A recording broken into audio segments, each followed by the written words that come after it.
জুলাই বিপ্লবে ছাত্র জনতার বিপক্ষে থাকার অভিযোগ রয়েছে কন্টেন্ট ক্রিয়েটর তৌহিদ আফ্রিদির বিরুদ্ধে। ফলে শেখ হাসিনা সরকারের পতনের পর থেকেই আড়ালে তিনি। তবে ফের আলোচনায় এলেন বিয়ের খবর সামনে আসায়। সামাজিক মাধ্যমে বেশ কিছু ছবি ছড়িয়ে পড়েছে তৌহিদ আফ্রিদির। ছবিগুলো বিয়ের, যেখানে বরের সাজে দেখা যাচ্ছে তাকে। কনের বেশে আছেন টিকটকার রাইসা। এতে অনেকের ধারণা বিয়ে করেছেন তৌহিদ আফ্রিদি রাইসা। অনেক দিন ধরেই রাইসার সঙ্গে তৌহিদ আফ্রিদির প্রেমের গুঞ্জন বাতাসে ভাসছিল। তবে বিষয়টিকে গুঞ্জন বলে উড়িয়ে দিচ্ছিলেন তিনি।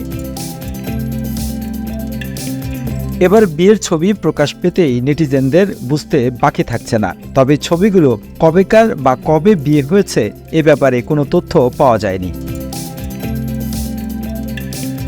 আফ্রিদির সঙ্গে যোগাযোগের চেষ্টা করেও উত্তর পাওয়া যায়নি। জানা গেছে রাইসা দেশের একটি বেসরকারি বিশ্ববিদ্যালয় থেকে স্নাতক শেষ করেছেন।